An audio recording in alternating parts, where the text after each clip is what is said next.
Hi, I'm Eileen Roach, and I'd like to welcome you to today's episode of Between Friends. If you're new to Between Friends, and you very well may be, let me give you a little history. I co-founded Dime with my partner, Gary Gardner, oh goodness, over 25 years ago. And we started Designs and Machine Embroidery as a magazine. We have since stopped publishing, but today we're really known as the Embroiderer's Solution Company. We offer a variety of products for challenges that embroiderers face all the time, like what kind of stabilizer, where do I place that design? I want to quilt with my embroidery machine, it's fallen out of the hoop, and those types of things. So we have lots of solutions, products for embroiderers. Through those years of publishing the magazine, I've had the opportunity to meet hundreds of talented machine embroiderers, but one that really sticks out at the top would be Sarah Vedeler. And on our 94th issue, Sarah's project graced the cover of Designs and Machine Embroidery.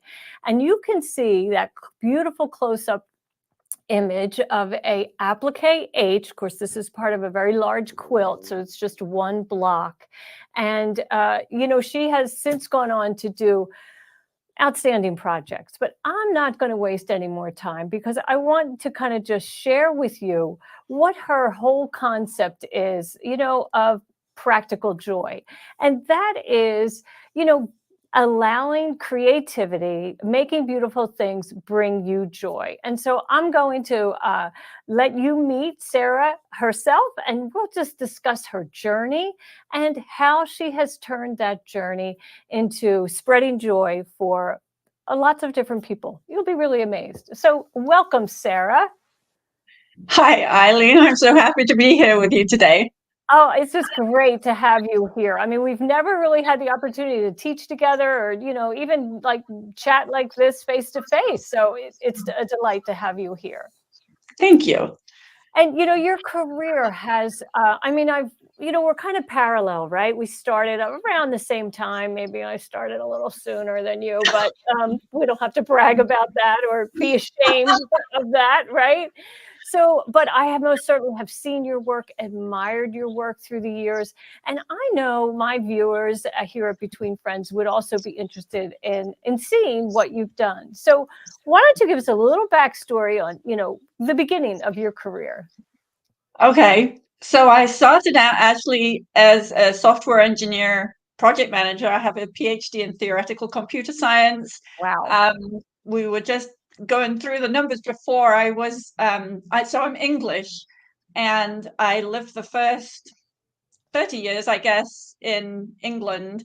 Did my PhD over there. I had a couple of, or 2.5 years in the corporate world in England, had an opportunity to come over here, loved it, and eventually figured out, okay, how do I get here on a permanent basis? And this was the end of 1997, and in the computer world, the whole Y2K thing was going on, moving from a 2-digit year to a 4-digit year. And you'd think, like, well, what's the big deal about that? But, when you've got, it's a huge deal. It was a huge deal, right? In the computer world. So when I could apply for a job and say, hey, I got a PhD in all of this, it turned out to be really easy. And, I think one of my big things is that when life has you going in the right direction, things are so easy. And 4 weeks to actually land a job in the United States. Wow. 13 weeks to get the visa. And 2 days after it came in, I was on a plane, January 10th, 1998, flying to Phoenix and ready to start work. And that was, January yeah, 10th, 1998. Wow, that's a yeah, moment in time for sure. yeah, absolutely. And you know what? The crazy thing is, we missed the 25th anniversary last year. Just totally missed it. Yeah. Well, Totally that's when missed it. you're happy where you are. You're not really looking back and wishing for, maybe a different occurrence to happen on January 10th, 98. So, and here we are in America. We are the melting pot of the world, right? Lots of us are immigrants or second generation, third generation, and further back even still. So Yeah. to hear success stories of fellow Americans. So that's great, Sarah. So, but okay, so you're working in the corporate world, and then I imagine you saw an embroidery machine somewhere, and boom, right? Actually, I was working in the corporate world. The company I was working with was sponsoring me for my green card, and I had gotten married. Friday afternoon, my labor certification came in, and that's a really big deal in the whole green card process. Monday morning, I show up for work and they say, hey, the company was sold over the weekend. By the way, Sarah, your labor certification is now null and void. Oh, wow. And I'm like, well, thanks. Few other words beyond that. Anyway, it turned out that because I'd just gotten married, the lawyer I was working with said, well, why don't you just do it with marriage? Go Yeah. the marriage route and we can help you with that. So I'm like, okay, cool. Well, then I got pregnant and my brain did a complete reformat. I would, a software engineer, theoretical computer science, you can imagine left brain, logical, analytical, all of that stuff. And that shut down completely. And my right brain, the creative side, said, hey, I'm coming out to play. And goodbye any sense of logic or organization or any of that. We're just going to have fun and play. And I'm like, oh gosh. And I showed up at work one day. I'm like, I have not got a clue what all of this paperwork means. Not a clue. And anyway, so my husband at the time was going through somewhat of a midlife crisis, and we wound up moving, which meant that I couldn't work. So I was a stay-at-home pregnant person. And I was like, I've always sewn. Ever since I was a tiny kid, I've sewn. And Chris's dad actually had a little tiny sewing machine. I called it the Junkie Janome. It was like, no offense, Janome fans. sorry, Janome. I have greatest respect for their brand new M17, whatever it is. But anyway, Yeah, me too. it had a straight stitch. That was all I needed. Yeah. And I made tiny little baby clothes for Heather, my oldest daughter, who's now 22. And then Grandpa, Chris's dad, wanted his sewing machine back. And I said to Chris, like, I sew every day. Heather was a really good sleeper. She was the ideal child as a baby. Those firstborns usually are, right? Yeah, it was like sleep for 2 hours, be awake for 2 hours. So anytime she was asleep, I was sewing. And I said to him, I need a sewing machine. I can't live without one. And we decided, because my 401k plan from the corporate world was like going that way. And he was actually a full-time student. And we figured, you know what, there's about $5,000 left. Let's actually use it for something productive. And so I went out shopping for a sewing machine. And what I discovered was, first of all, I saw quilts. And I don't recall ever seeing a quilt before, other than maybe, a line on a bed or something. But I'd never seen a quilt as hanging on a wall as a piece of artwork. And I fell in love. I was like, oh my gosh, I want to make those. And then I discovered embroidery machines. I was like, oh, wow. If anybody can tell me where I can get some software to program this thing, I so badly want one, because I want to be able to program it to make that being a quilt. And it was actually the free motion quilting that got me to begin with, because I was like, there's no way I'm going to ever be able to do that. But if you give me a computer and some software and the embroidery machine, maybe I can program it. Great. And that's where It all started. That's where it all started. Yeah, that's So where it all started. let's see some of your early work, because I know you have some images to share, and they're just beautiful. So first off, your website is machineembroideryapplique.com will take you there, but also Yep. the Meaning of Life Designs will take a visitor there, correct? Yes. Mhm. Yes. Meaning of Life Designs is the name of my business. Machine Embroidery Applique actually is for Google. Mhm. You know, Yeah, so great website, absolutely. so machine embroidery, quilts, and the Meaning of Life, they are so intertwined. Let me see, just okay, here we go. So when I got the embroidery machine, it was actually at the end of 2002. And I'm typically not a person who takes things slowly. It's like, if I'm going to do something, I'm going to jump right in. So I figured, I've never made a quilt before. I've never used my embroidery machine before. Let's just have a really quick ramp up on how to actually do the embroidery part of it. And then how about I find a competition so that I've got a goal to actually work towards to put everything that I'm learning into practice. So Life as a Labyrinth is actually the first quilt I ever made. It's about 51 inches square, and it is a labyrinth, as you can see, but it's the first thing that I ever quilted in the hoop. Now, bearing in mind, I had a large oval hoop on an old Benina machine, one of their first embroidery machines. So it was, I think, 145 millimeters by 255 millimeters, something like that. So not huge. I made the quilt and I entered it into a competition, the Husqvarna Viking Masterpieces in Spirit and Strength, and it actually won. It was in the top 50. It went Wow. on a worldwide tour for a couple of years. I was like, wow, who knew? Yeah. That's amazing. Your first year in, that is just amazing. Yeah, Yeah. but the quilting was essentially 5-inch circles, and I knew nothing about quilting at the time.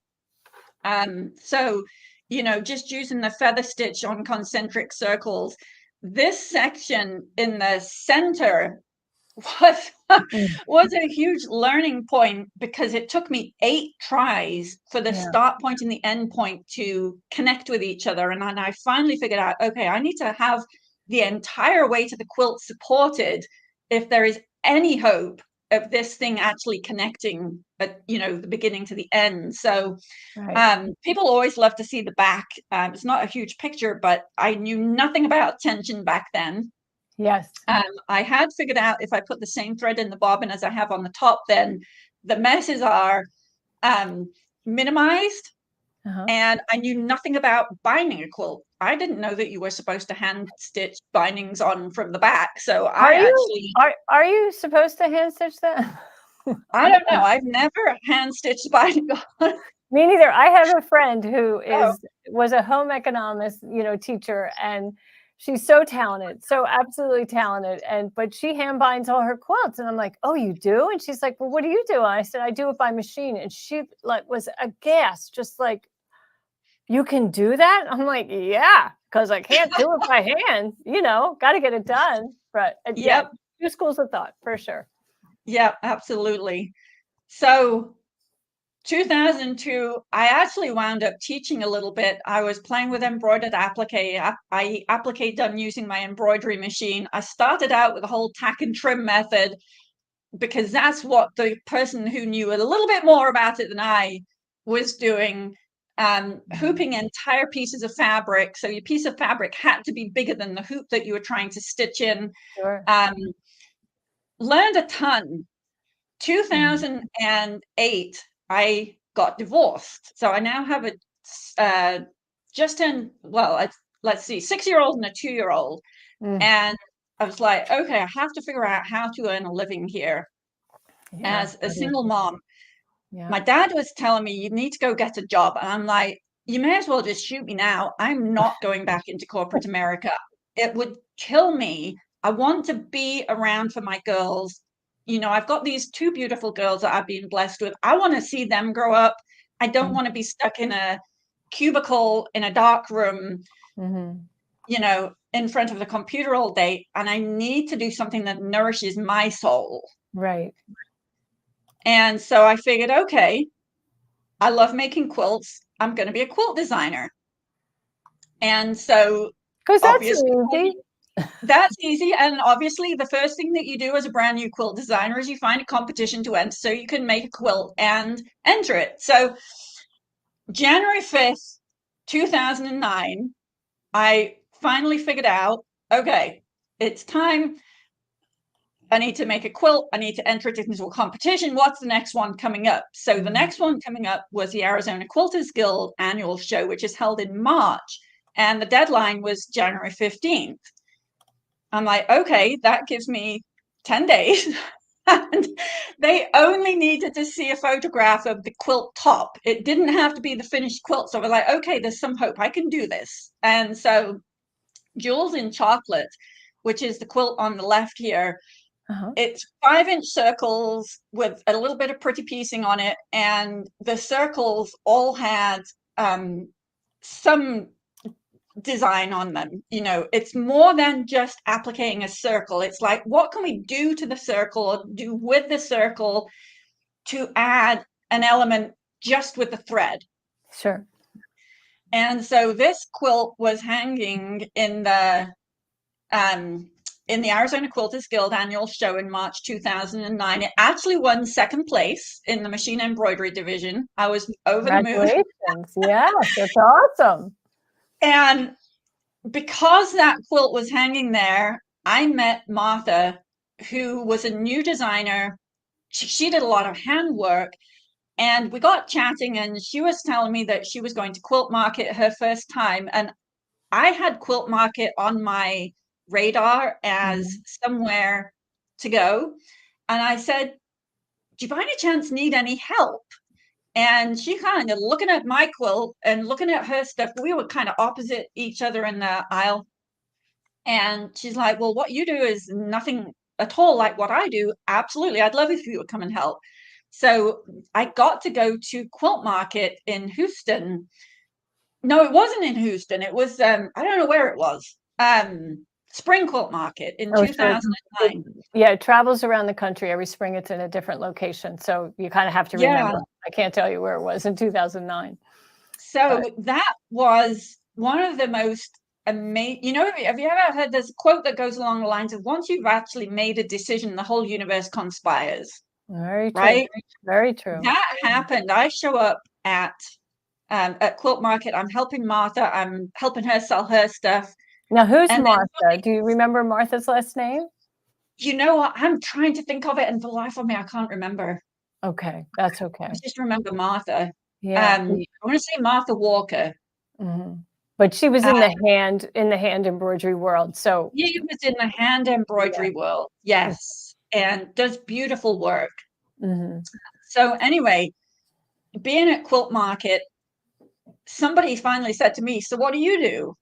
And that led to an introduction, which led to another introduction, which led to another introduction, which led to somebody saying to me, you are just the person that I was looking for, and I didn't even know it.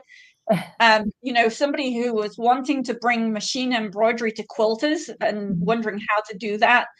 And so Jewels in Chocolate actually went on sale later that year through a distributor. I had also gone to Quilt Market with a hand drawing, well, a computer drawing actually, of Heather Feather, which I wanted to make.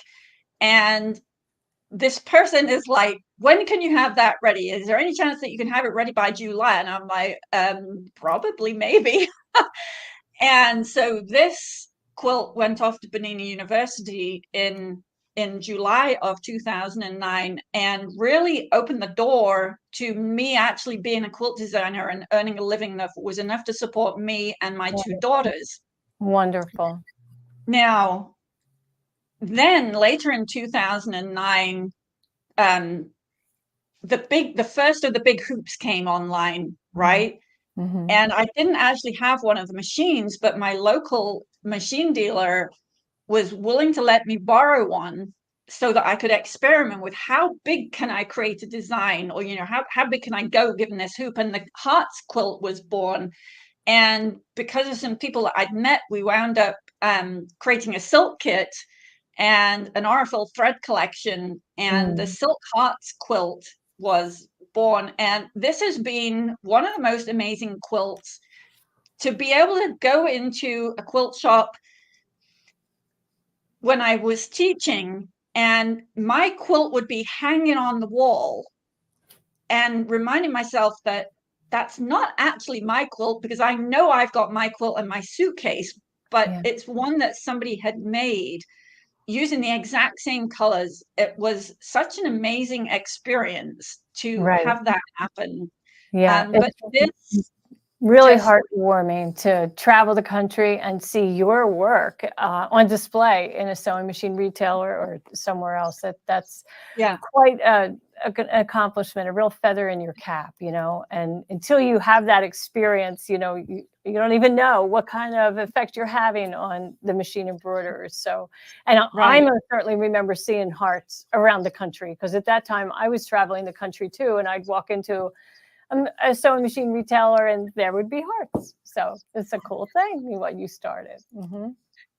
One of the other things that the Hearts quilt started, especially when I did the version in silk, was silk's expensive, right? Yes. About twice as much as cotton. And it's like, okay, I don't want to be having a piece of silk that fits in my hoop in order to be able to stitch this. So how can I figure this out so that the fabric never goes in the hoop? So Hearts is when I figured, okay, as long as I have at least 1/4 of an inch more around the block than the finished size needs to be, the fabric doesn't go in the hoop. So I haven't put fabric in the hoop since 2009. Stabilizer is the only thing that goes into the hoop.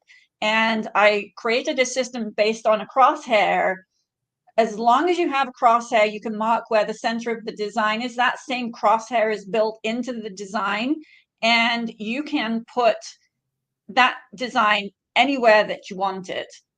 On the smallest possible piece of fabric. So I'm very much into conserving the fabric that we're using, so that it goes into the project and not into the garbage can.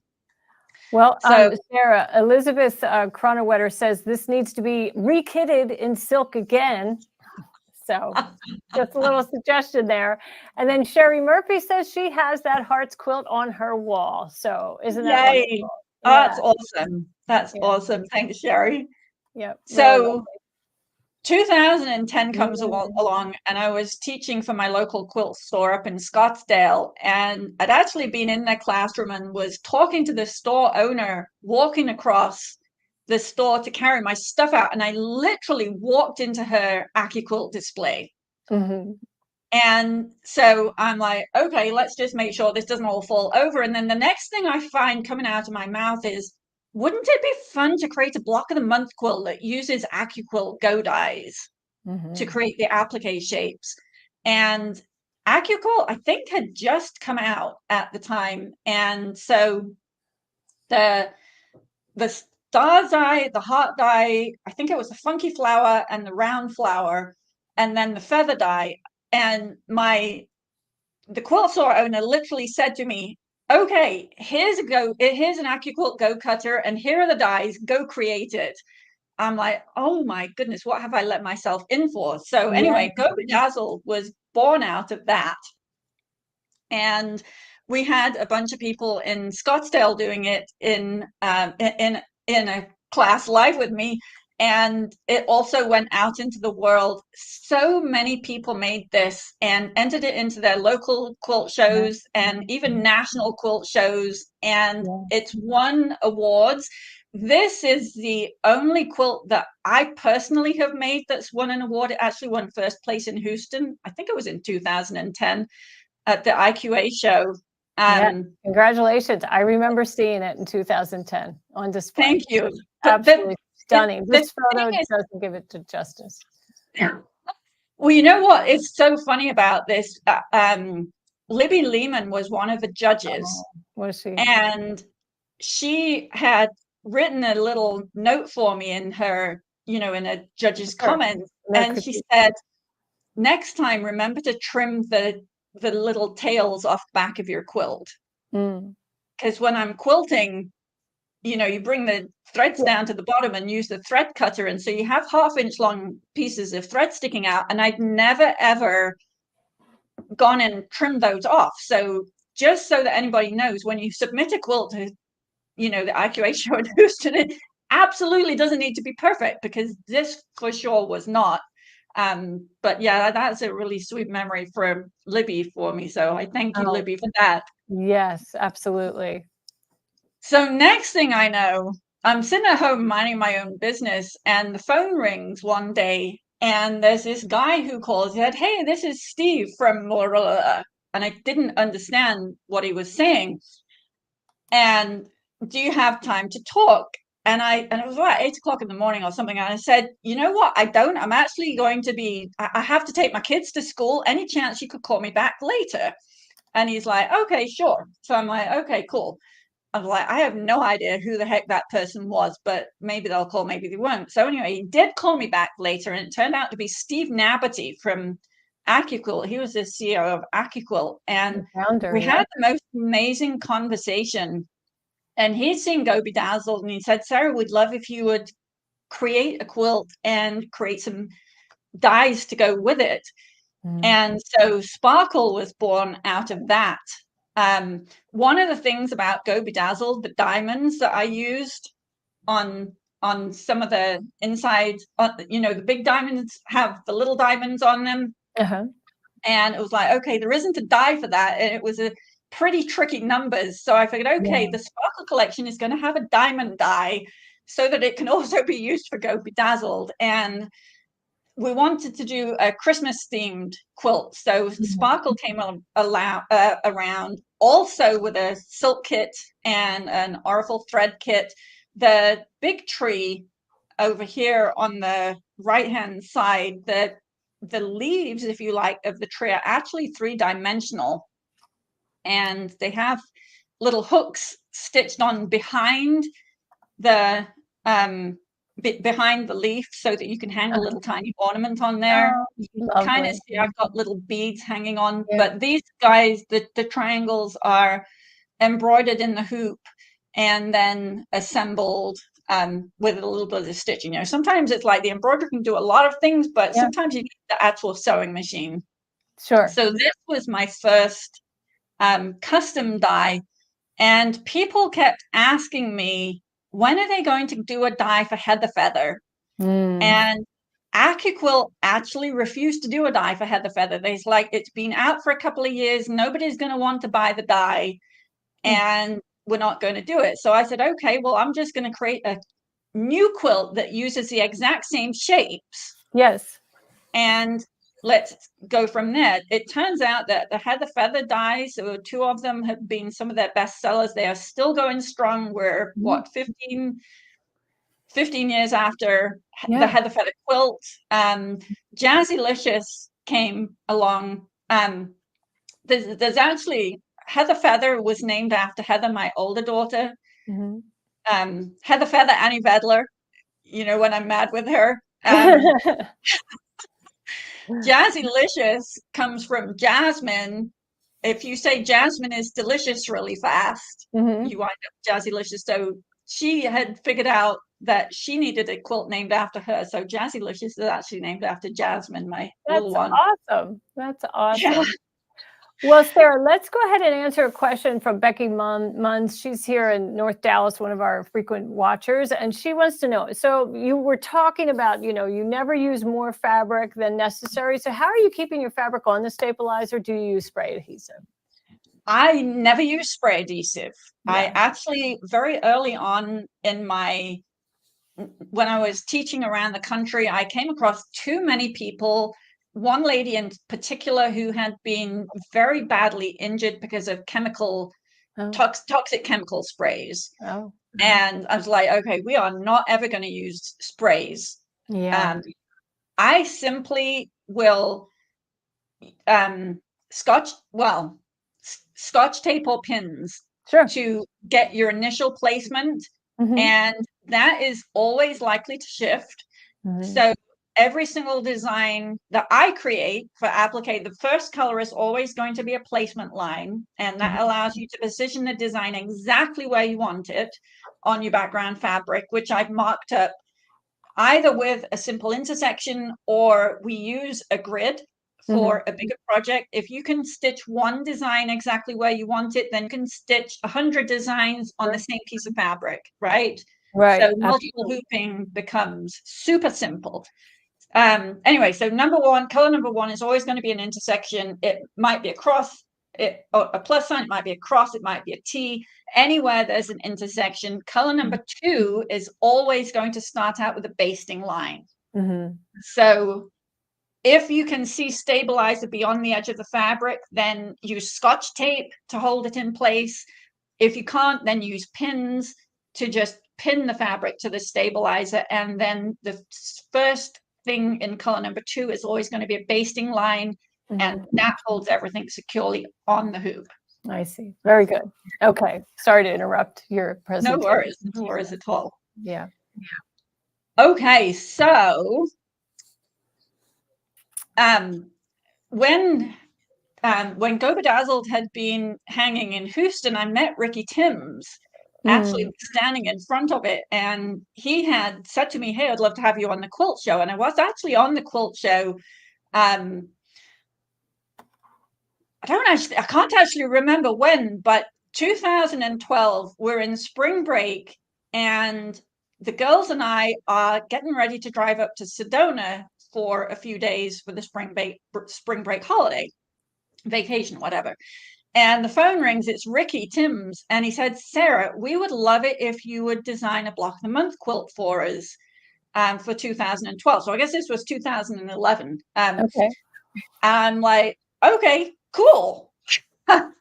And he's like, "We'd like it to be, a big quilt, and use whatever you want to on there. It can't have any embroidery on it.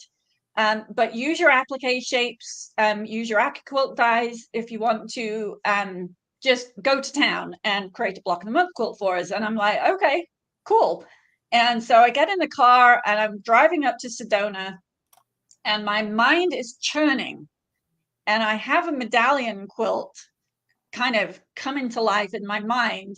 And we get up there, and I always take my computer with me. And the girls were probably like, "What the heck, Mom? Why are you sitting there with your computer? I thought we were on holiday." And so I actually designed this quilt up in Sedona. We did actually do some vacation things. We did do some fun things. But throughout that time we were there, my mind was, just churning with ideas. And I submitted a few of them to Alex and Ricky. We picked this one. And I figured there is absolutely no way that I am going to do all of the applique on this quilt using a sewing machine. Right. And no way. so I did actually digitize it just to stitch the outlines. Sure. And then I figured, you know what? There's going to be someone who wants to do it with their embroidery machine. So let's do the full whammy with the embroidered applique. I'm just not going to use it on my quilt. So this is this is the original Sedona Star, and it's actually out on tour right now. It was last sighted at the Branson AQS show last week. It's going to be traveling all year with the quilt show and an exhibition that they have. Lovely. This is another quilt that it has been so delightful, because there have been so many of these quilts made, tons of different color schemes, including the embroidery. So this is some of the embroidery here. Yeah. And I just love seeing what people come up with. There have been rainbow versions of it. They're just amazing color schemes. It's just so wonderful to see. It's won Best of Show awards. It's won first places all over the country. And that is just so amazing to me. One of the most beautiful stories that I've heard is from a mother and daughter who emailed me and said, we worked on Sedona Star together, and I just wanted to let you know that it got us through a breast cancer diagnosis. Because we had this quilt to work on together. It allowed us to spend time together. and it was a very healing journey for us. And you know, there are some things that just strike you right in the heart, and that was one of them. It was Absolutely. absolutely amazing. Yeah. So quilting is really a common thread that, you know, for healing for lots of people. It can be. yeah, Yep. yeah. I think there is I don't know. Machine embroidery by itself can, if you let it just sit and watching the embroidery machine, it can be such a meditative experience, almost mesmerizing. Absolutely. You know, when you walk a show, any show, you always see a crowd around an embroidery machine, just watching, because it's like watching a fish tank. It draws you in. It kind of lowers your heart rate. You know, it's a peaceful thing to watch as the needle travels and lays down the stitches. Yeah, it's Yeah, and you see amazing things happening right in front of you. Now, I remember this piece, Sterling Life on Berkeley Square in 2014. I remember seeing this at BU, and it is dimensional, right? It has stump work, doesn't it? I remember that. I remember being really impressed, thinking, oh, man. So this quilt actually, I had an idea. I was looking at my embroidery machine. I had an 830 by that point, and I was looking at it and I was thinking, wouldn't it be cool if I could design something that would actually go on the embroidery machine? And I had the opportunity to meet Paul Ashworth, who was the brand new CEO of Bernina of America. And I said to him, so I had this idea, wouldn't it be cool if I could design a faceplate for a brand new embroidery machine and create a design collection for you that's only available on this embroidery machine, and you could sell it and I would be happy and everybody could have a ton of fun. And he actually took me seriously. And he said, hey, let me get you talking to Connie and see where it goes. And so Connie Francis and I got together and I laid out my idea for her, and she's like, let's do it. And they had a new machine, the Bernina 880 Sterling edition was going to be launched at Bernina University in 2014. And so she said, let's create a quilt, go with it. And I gave her an initial outline of what I had in mind. And I wanted to create something that used everything that they had. So this particular quilt has stump work, which you can see. This here is a little, there's actually a piece of wire across there, the balcony on the house, the three-dimensional flower, which occurs on the four sides. Actually, the flower in the center has ribbon built into it. I used the needle punch tool, which didn't actually appear on the main quilt, but I did some little smaller blocks so the roofs could be stitched using the needle punch tool.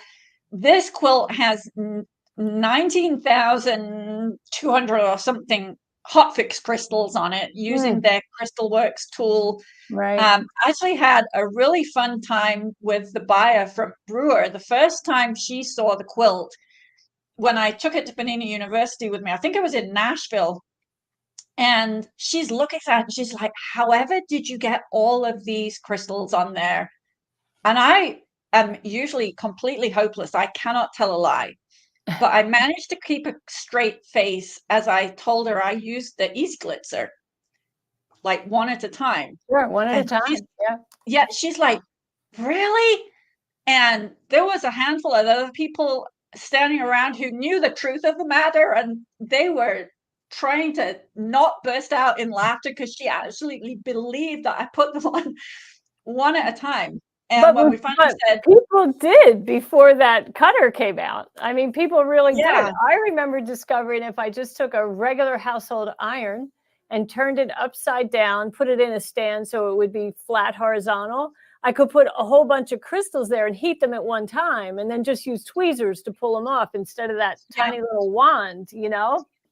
So but that it was so magical being able to create a template, fill it with your crystals, plop the adhesive stuff on it and iron them on the quilt. It was but even at 19,000, I was like, okay, maybe that's a little bit excessive.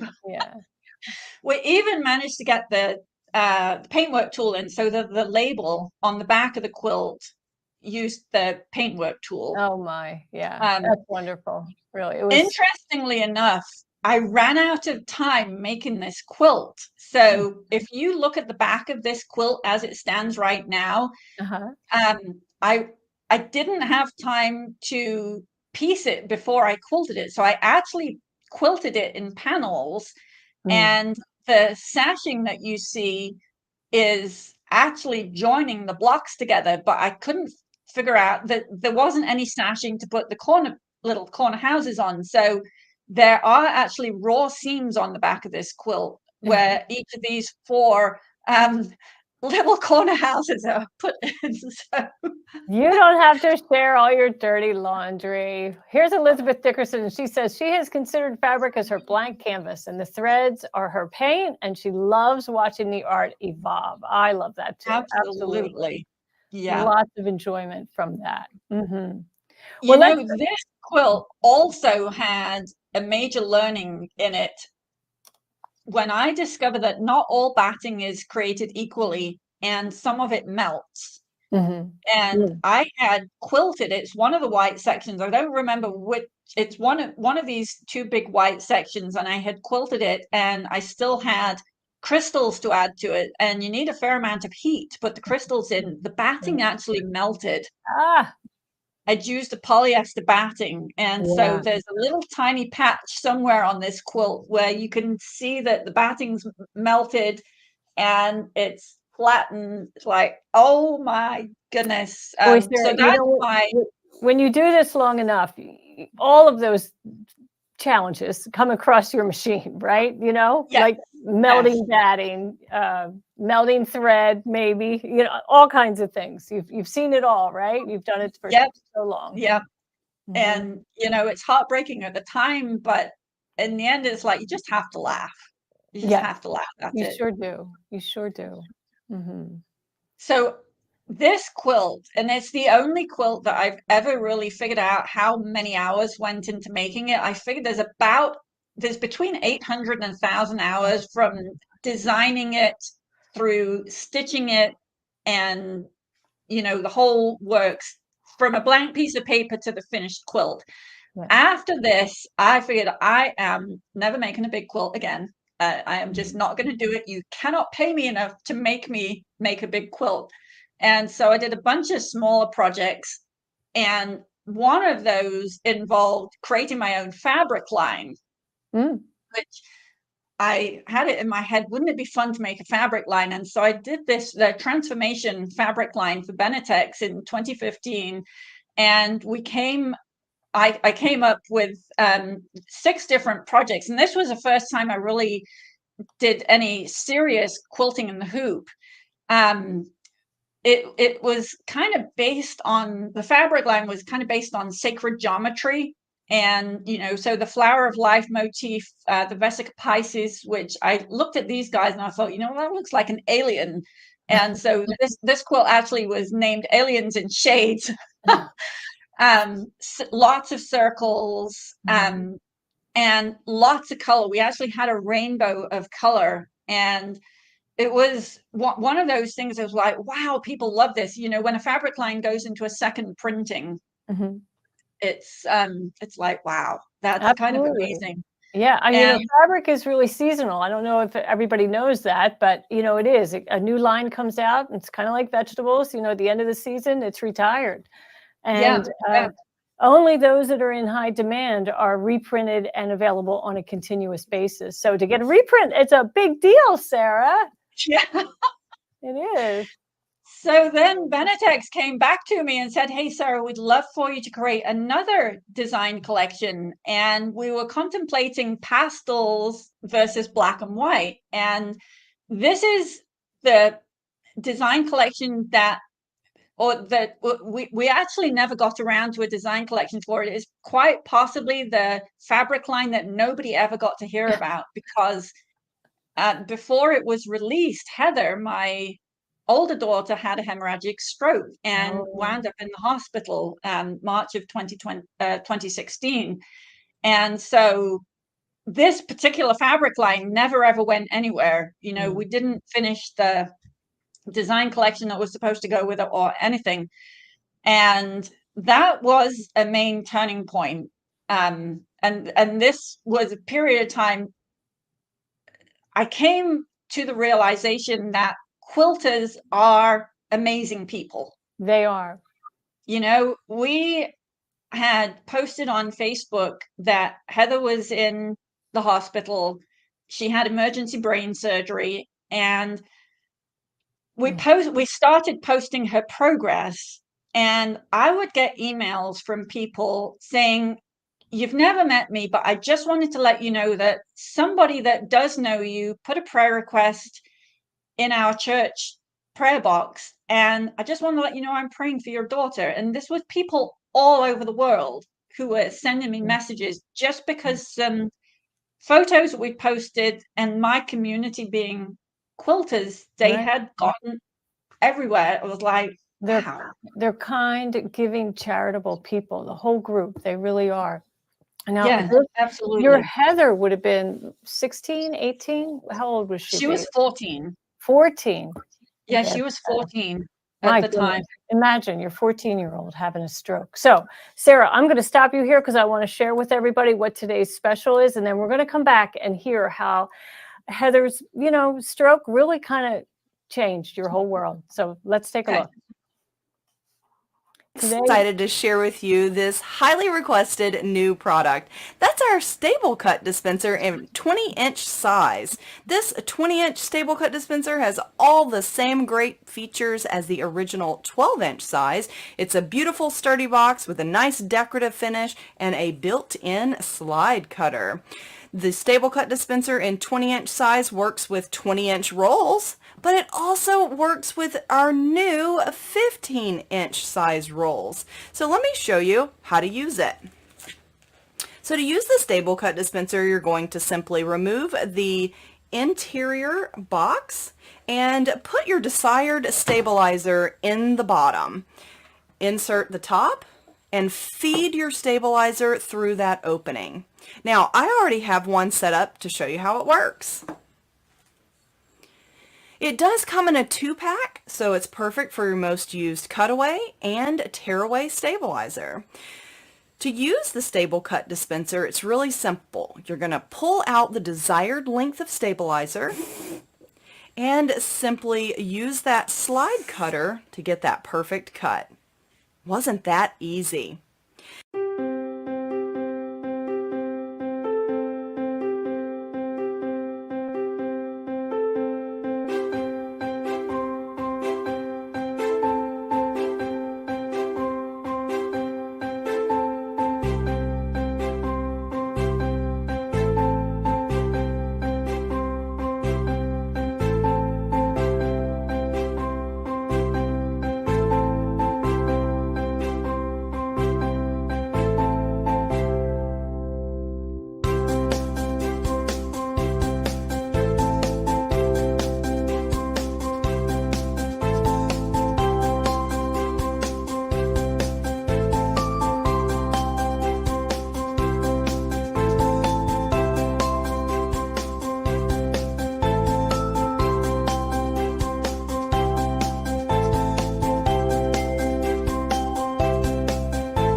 So all of those dealers shown there are currently carrying this new 20-inch stable cut dispenser.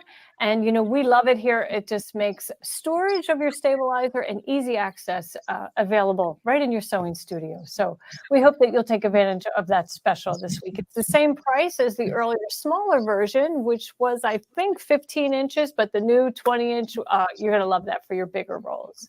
So, Sarah, as your daughter struggled in the hospital, I know the quilting community was really lifting you up. So tell us a little bit about that transition and how, and how she's doing today, first off, because some people have said, oh, so sorry about your daughter. So share the good news. She is a miracle. Hands down, she's a miracle. She actually had an arteriovenous malformation deep in her brain, and it just burst one day. Oh. And the original scenario was she was going to have surgery, and then they decided it's too dangerous to go in and dig into the brain. There's probably more chance of damage than is happening right now. And she was she had to learn to walk again. Wow. But she is 100% recovered. She wound up having a gamma knife procedure, which was agony because it doesn't do anything in the beginning. It's like a 2 to 3 year long process before you actually see anything.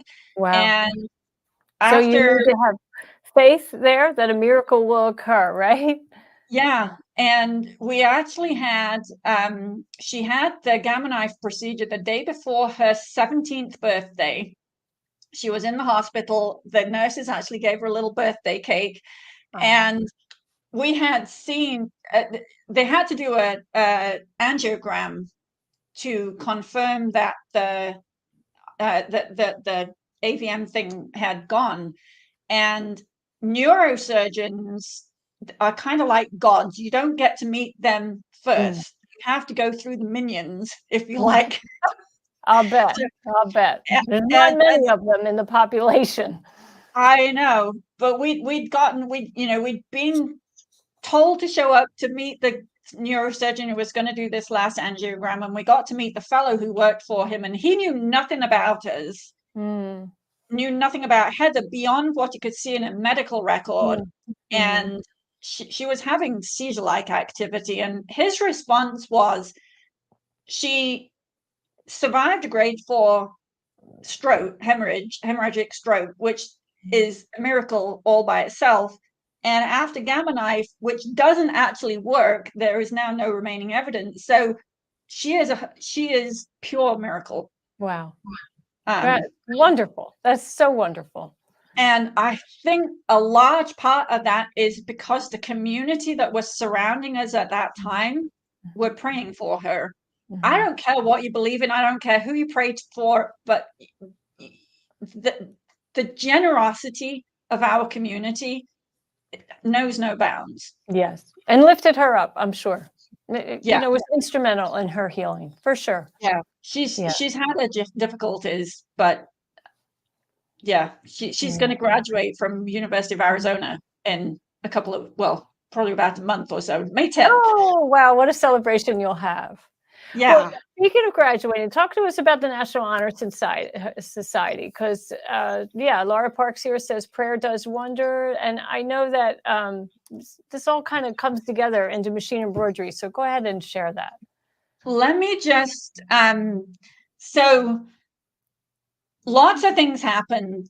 2017, so I started out in business as Sarah Vedeler Designs, right? 2017, I'm literally standing in my shower, minding my own business, washing my hair, doing the things that you do in the shower. And I hear this voice that says, ultimately, you need to change your business name from Sarah Vedeler Designs to Meaning of Life Designs. And I'm like, what the heck? Yeah. Okay, if you're sure. Why? And so I'm like, okay, we can do that.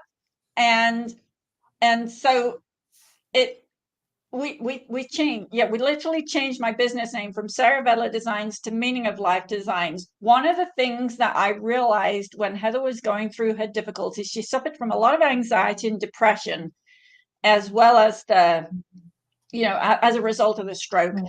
And one of the things that I came to the conclusion was to help heal the anxiety and depression, creativity was essential and service was essential. I think if you can get people into a creative frame of mind, I don't care whether it's quilting, machine embroidery, gardening, drawing, painting, cooking, anything.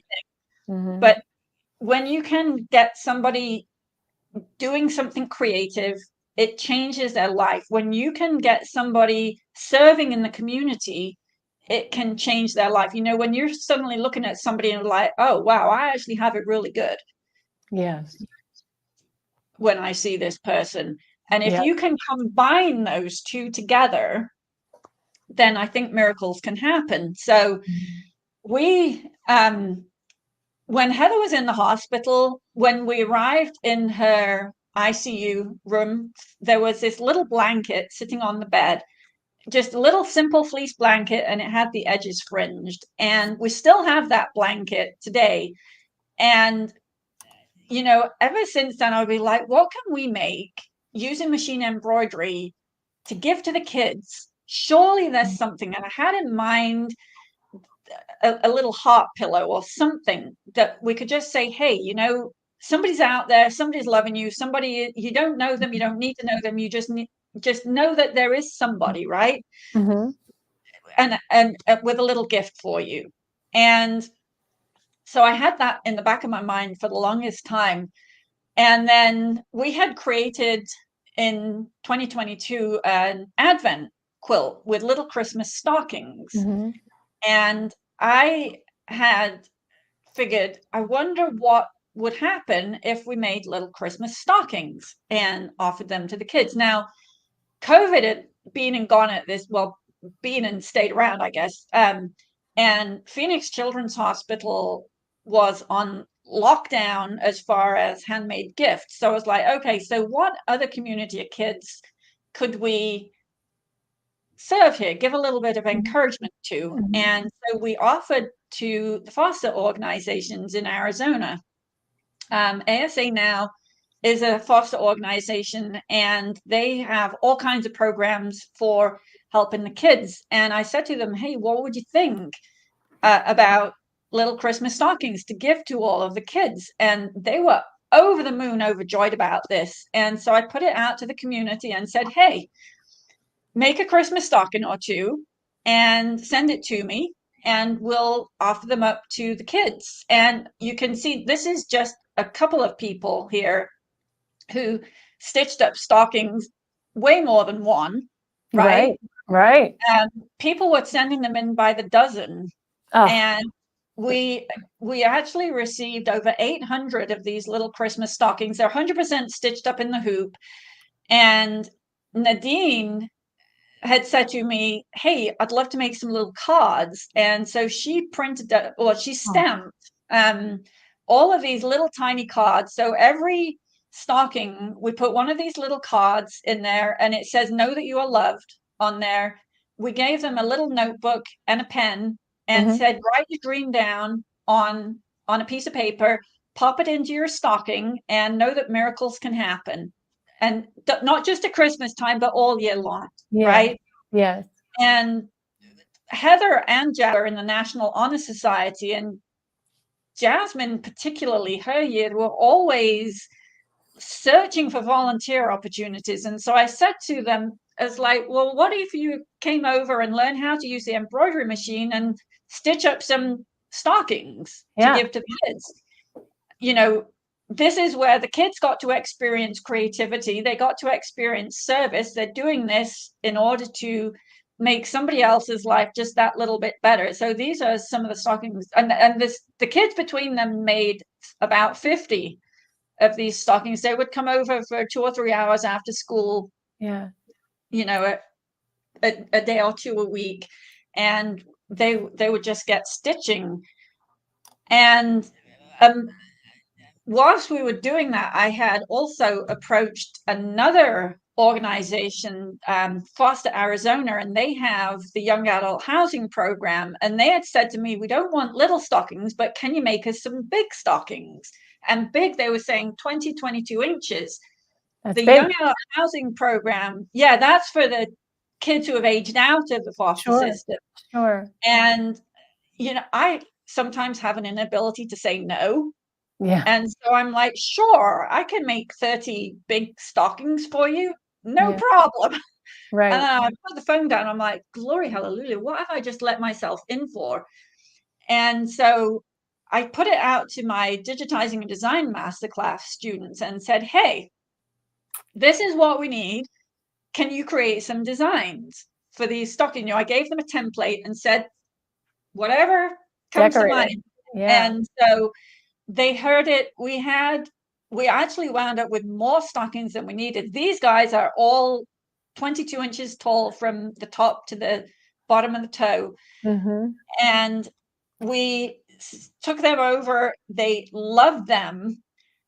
And so 2023 comes along. I'm sitting here thinking, I never want to see another Christmas stocking ever again in my life. I am totally done with that.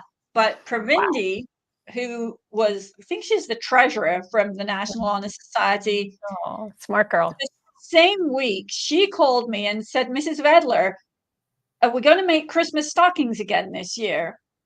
And Foster Arizona called me and said, hey, any chance you could make us stockings again? We got 26 new kids in the program now, and they love them. I'm like, okay, I guess we can do this. Yeah. We got a very late start. I think we didn't even start until November. And then I'm like, okay, well, let's put it out to the community and say, hey, you want to make a stocking for the foster children.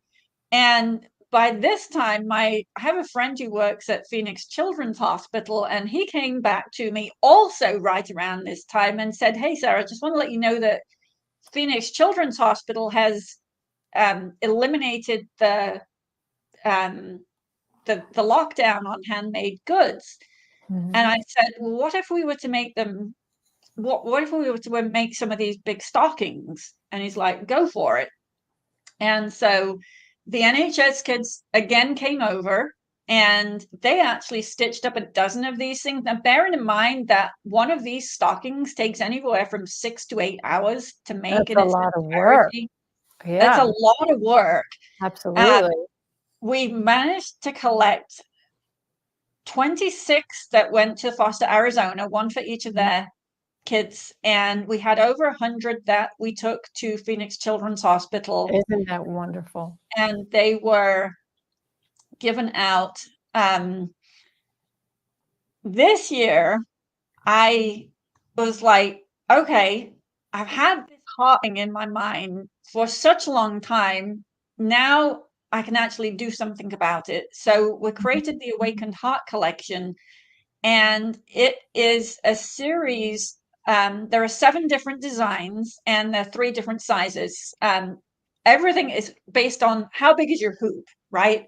Mm-hmm. So the little ones can be stitched up in a 6-inch wide hoop or 150 millimeters. The medium-sized ones can be stitched up in a 8-inch hoop or 200 millimeters, and the big ones are 9.5 inches, which is 240 millimeters across. Mm-hmm. It can be done 100% in the hoop, front and back. I think I've got some pictures at the back here. Mm-hmm. What I would love, we just launched the Awakened Heart Collection. What I would love anybody who is interested in joining the Awakened Heart Project, buy the design collection, make everything for your family and friends. All it takes is just one more. Make just one more, send it to me, and we will gift them to not the kids in the hospital. It struck me, it's not the kids that need the support, it's the moms. I would imagine that 99.9% of us as quilters are mothers, right? Mothers and grandmothers. Mm-hmm. The moms of the kids in the hospital, I think, are the ones that really need that little bit of love that says, you know what? Somebody else has been here, done that, survived to tell the tale. And we just want to let you know that there's a little bit of love out there Mhm. and miracles can happen. So Yes, it's just make one more. such a lonely journey, as the parent of a child who's in the hospital facing some horrible medical challenge. And it's just such a lonely journey, and sleepless nights and long, long days and terrible food. So, Yeah. this is a great cause. Laura Parks, she's with us here almost every week. She says that these services you do are amazing, that she likes doing things like this. So we'd love to know in the comments how many of you do charitable stitching like this, and what is it that you're making? Do you do Christmas stockings? Do you have teddy bears, or what is it that you like to do? But this Awaken Heart project, so we're really the first people to see this, I think, Sarah, right? You said it's just being released. Yeah, we haven't actually told the community about the Awakened Heart project. Yeah. This is the first time that we've really talked about it. I know that there are lots of people who make things, Christmas stockings, quilts, all kinds of things for their local community. And absolutely, if you want to make a heart and for your local community, go ahead and do that. Yeah. Had an interesting conversation with one of my customers just before Christmas. And they were saying, can we start the Christmas stocking project in January this year so that we can make them throughout the year? Right. Maybe make one a month or something. Mhm. And I was talking to her about, what if you were to give them to your local hospital? And she said she actually loved the fact that we collect them Mhm. to give to one hospital, because a lot of people coming together can make a huge difference Yes. in one spot where Mhm. and she was saying, I can make a couple and take them to my hospital, but that's two kids that have something. What about the 98 that don't? You're right. Right. So You feel like you can never fill that void, that whole need that's there, the whole children's ward, right? But right. I like you gathering these projects, this work of many hands, and then distributing that. It does make a big impact. But there is no harm in starting local either. We're not Absolutely. bashing that. It's just another avenue is to do it Yeah. through Sarah, for sure. Mhm. And the other, the NHS kids are this is the kids from one school, and there's a handful of them coming down. I Mhm. know that the younger generation doesn't typically find themselves in front of an embroidery machine. So if anybody is out there who has a kid in a high school and wants to talk to me about how can I bring this to our National Honor Society, the kids from Mesquite High School have actually said, hey, we'd be happy to contact other NHS groups. Oh, great. So if there's a store who would love to bring some kids in for an afternoon of sewing, I just see so many possibilities to get the creativity and the service going together. Right. And it makes such a big difference, from the emails and the letters that I've received and the cards when people have sent in the stockings. Mhm. People have said, thank you for letting me participate in this. And it's almost like the people who are participating are healing just as much, if not more, than the people who are receiving the finished thing, whether it's a stocking or a heart or whatever, I would agree. I've always felt on a personal level, like when I stitch a gift for someone, well, that whole time I spent designing, stitching, creating, finishing that gift is really a gift to myself, because it makes me feel it's a prayerful time. I concentrate on that person. I feel like I've been honored to spend time with them, even though they're not there in my sewing studio, right? So the same when you're doing it for an unknown receiver, right? It's the same sense of accomplishment, the same focus. Maybe you call it prayer, maybe you just call it focus. And it's a healing moment in your own life. It really is. Mm-hmm. Yeah.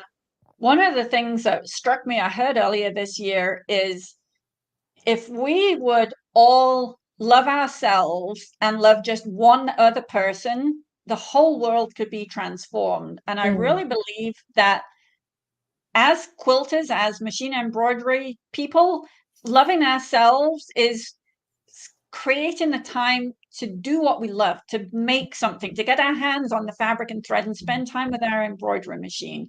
Yeah. That is loving ourselves. Loving one other person is the act of giving what you've created from your self-love. Give it to somebody out in the world, whether Right. you know them or not. Absolutely. So we have several people want to know, well, where do I get this collection? Where do I buy it?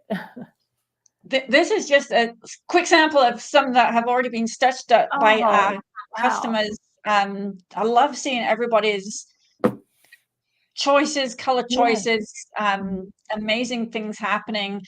If you go to machineembroideryapplique.com and click on the design store, then you can jump in, and all of the design collections that you saw today and a whole bunch that you didn't, that we didn't get to, and use the code DIME, DIME, at the checkout, and that's our little gift to you for watching today. And if you want to jump right into the Awakened Heart project, there should be a banner right along the top of the screen that you can jump straight to that collection.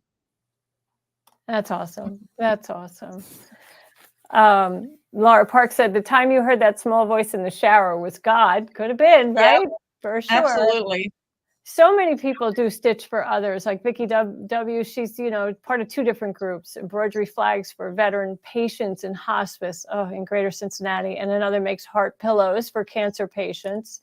And I know many people make heart pillows for cardiac patients, right? Because they often need that pillow to hug, because they can't breathe properly after open heart surgery. So that's another. We put Minky on the back. Oh, so that it's got beautifully embroidered front to it, and then Minky on the back, so that it can be so beautifully snuggly. And even though it's flat as it is, you could absolutely hold this and just cuddle with it as a snuggly thing. We wound up putting a zipper in the back so that you can actually use it as a pocket. yeah. And you could put a little polyfill in there, right? You could put, yes, absolutely. And Bonnie actually did that. She stitched up one of these guys, and she only even stitched up the pocket, but she put stuffing in there and made just a little beautiful tiny pillow. But yeah, there's absolutely no reason why you couldn't stuff it and put some filling in there as a little actual pillow. So pillow or pocket, lots of different things that you can do with them. Yes. Well, it's not only this heart collection. You have lots of other things happening over at, the Meaning of Life Designs, right? You teach master classes and digitizing. What else do you have going on over there? We've actually been doing what we call stitch outs. I stopped traveling when Heather was sick. Big shout out to Quilters Bee in Spokane. I was actually scheduled to go teach there when Heather was in the hospital, and I had to literally call her, I don't know, 5 days before I was supposed to be flying out there, and said, I'm so sorry, I just can't, I can't come. Heather's in intensive care right now. Right. And she, Treasure, beautiful name, beautiful person to go with a name. I think that I taught at one other place that I had to cancel as well. So I haven't traveled to teach since 2016. I'm working with Lisa Seams at Once Upon a Quilt in Florida. I'm going to be out in Florida in April. Wow, you're going on the road. Well, not intentionally. I'm actually going out there to do a 3-day retreat. And a friend of mine also lives in just north of Fort Lauderdale. And she said, she is not a quilter. She's never done machine embroidery. She does do sewing. And she said, Sarah, I want to learn how to make one of these. And I had reached out to Lisa and I said, hey, if I send somebody into the store, can you show her how to do this on one of your embroidery machines? Yeah. And then I'm like, why the heck? I'm going to be there anyway in April. Why don't I go and show her? And then it's like, if I'm going to show one person, we may as well invite a whole bunch of people. So we're more than likely going to be having a 3-hour Let's Make a Heart thing going on in Fort Lauderdale at the end of April. Oh, how fun. And if anybody wants a European vacation, Catherine at Quilt Direct in Tavistock, Devon in England has persuaded me that I need to go do a retreat there. Oh my. So let's see, where and when is that happening? It's sometime in September. 9 spots only. So if you want to go and experience Devon, which is a really beautiful corner of England, we're going to be spending 5 days together stitching. Wow. Oh, that's going to be fantastic.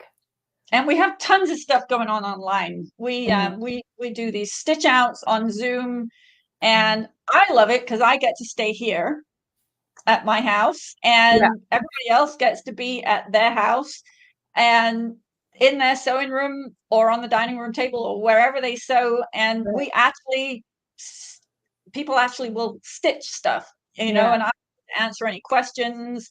I love interacting with the community, and I it's my ideal world because I love staying at home. Yeah. And I love being able to talk to people. So it's my ideal. It sounds like one of your community members, Joe Shanel, maybe, says that she really looks forward to the stitch outs, that the embroidery community surrounding you is amazing. That's so nice words, really nice words. Thank you, Joe. Yeah, that's great. I like that idea about a stitch out, you know, where you're just all kind of hanging out and everybody's doing their own thing. Very cool. Yep. Yeah. You know, it's one of those things when COVID happened, and we realized that so many people were stuck in their homes. They couldn't get out to their family couldn't get into them.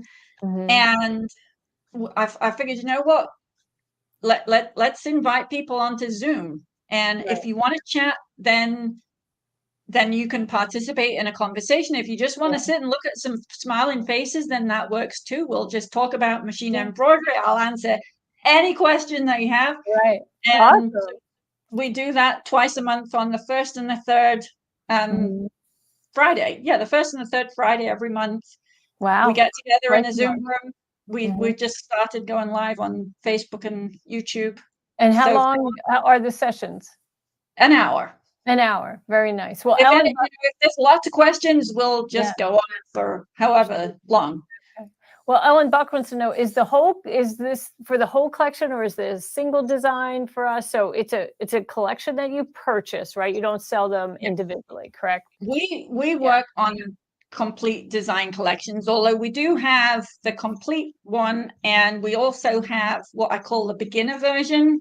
So for the people with a smaller hoop, so if you've only got a 6x10 hoop or 150 by 260, the beginner version has the 7 smaller hearts, and the full-blown collection has 3 different sizes. And we're actually coming out with phase 2, fingers crossed by the end of the month, using these as appliques on a quilt. Lovely. My big challenge is always, how do I rein this in? It's like the ideas are flourishing. Right. How do you rein it in? How do you keep it manageable so that more people can excel than not, right? Because I know where your mind is. You know, you could be way off, and we often, I would imagine you lose people because you're so advanced. So, or not really lose them, but it's easier to keep it manageable. Yeah, it's not so much that. It's like I have so many ideas. Yeah. How can we? Which one to pursue, right? Yeah, which one do we pursue? Which one do we want to go with today? Right. Well, that's a gift. I mean, that's a gift and a blessing unto itself, because not everybody has that ability. So, yeah, I'm proud of you and happy for you that you have all of that. Well, Sarah, it was so much fun getting to know you today. I think that all of our viewers really enjoyed learning about the Meaning of Life designs. And Mel is an embroidery machine lover, right? Mel, in 2021, we created Mel's Bag Club.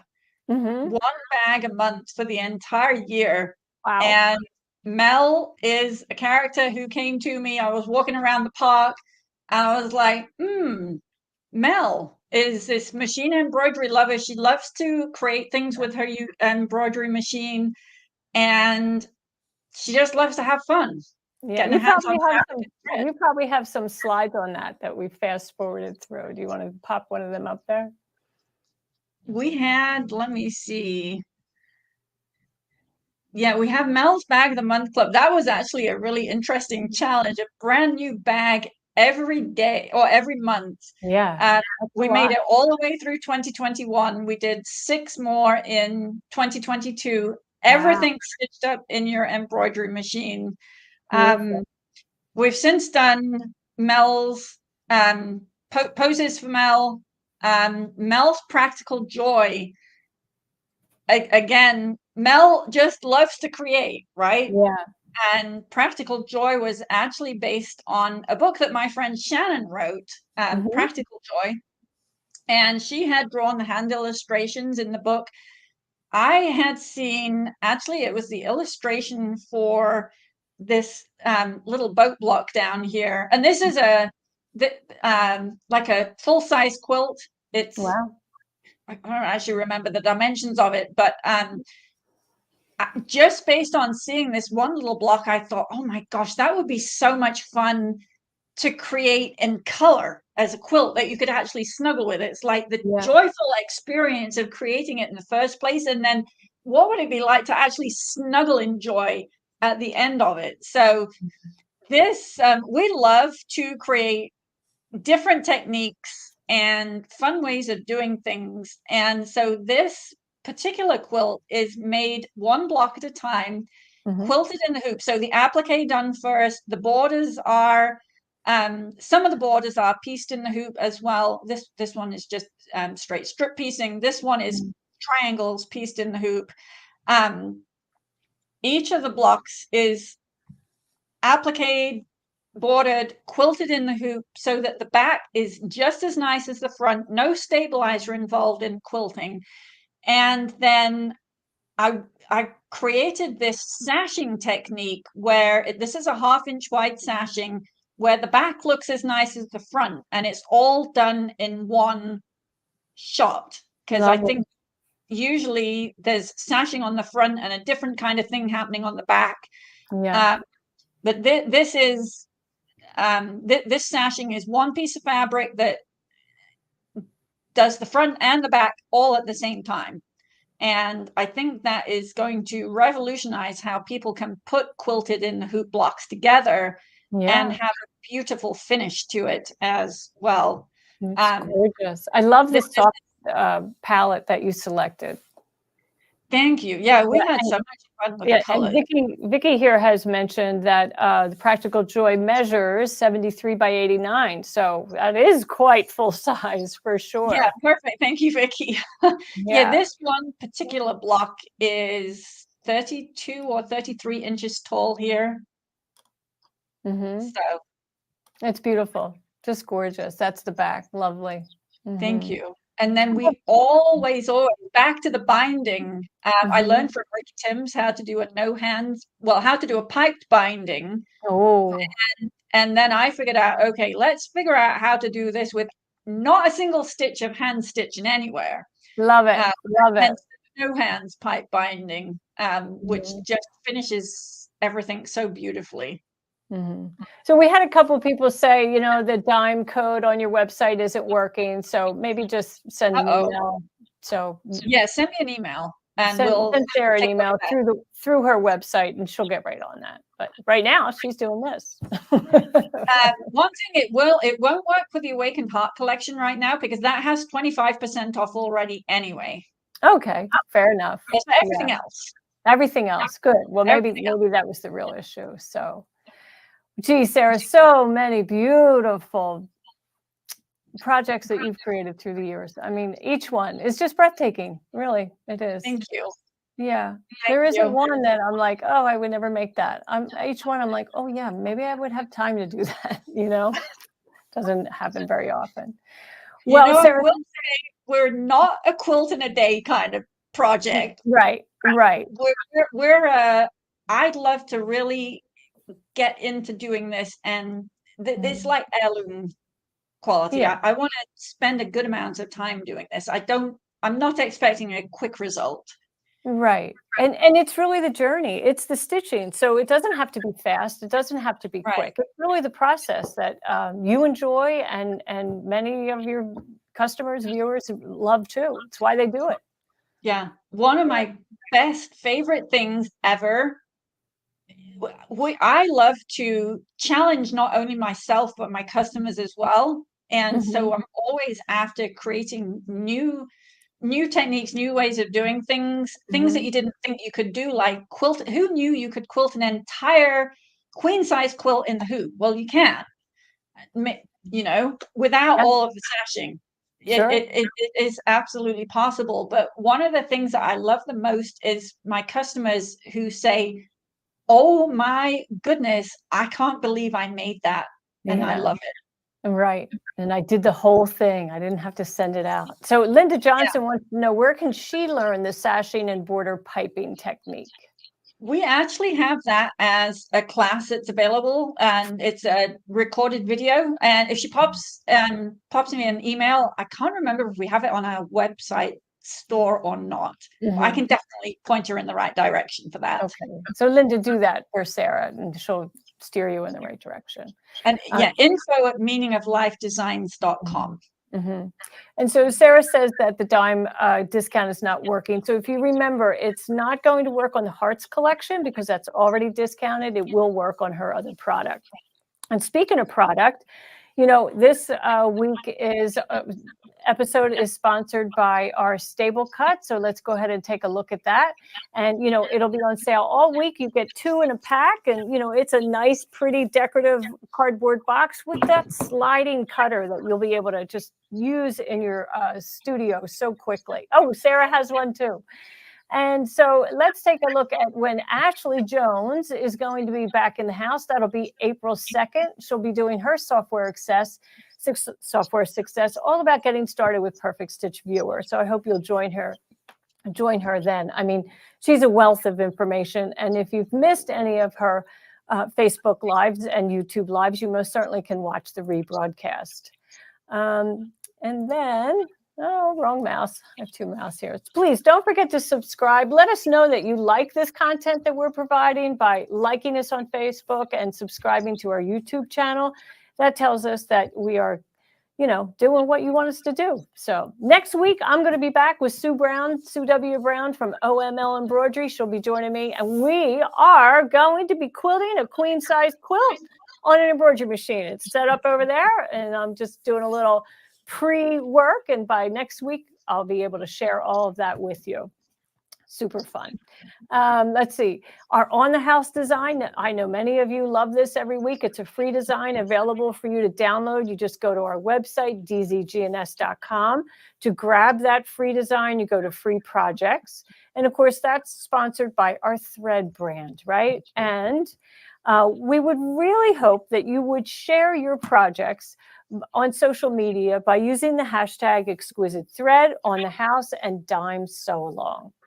So I think we have a reel that we can play to show you what you've been stitching. So can we go ahead and play that now?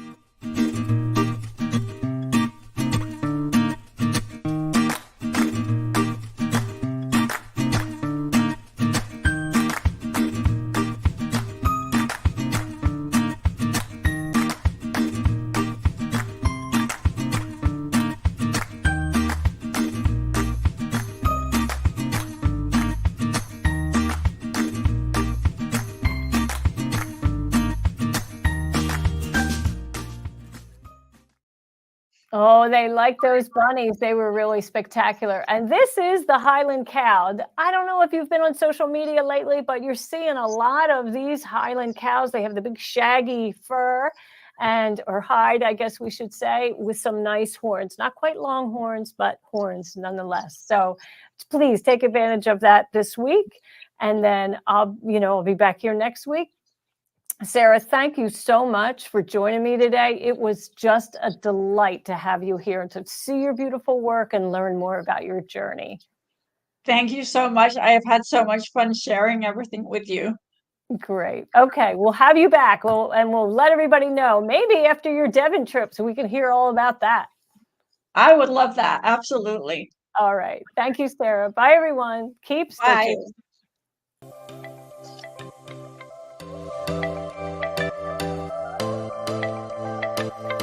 So excited to share with you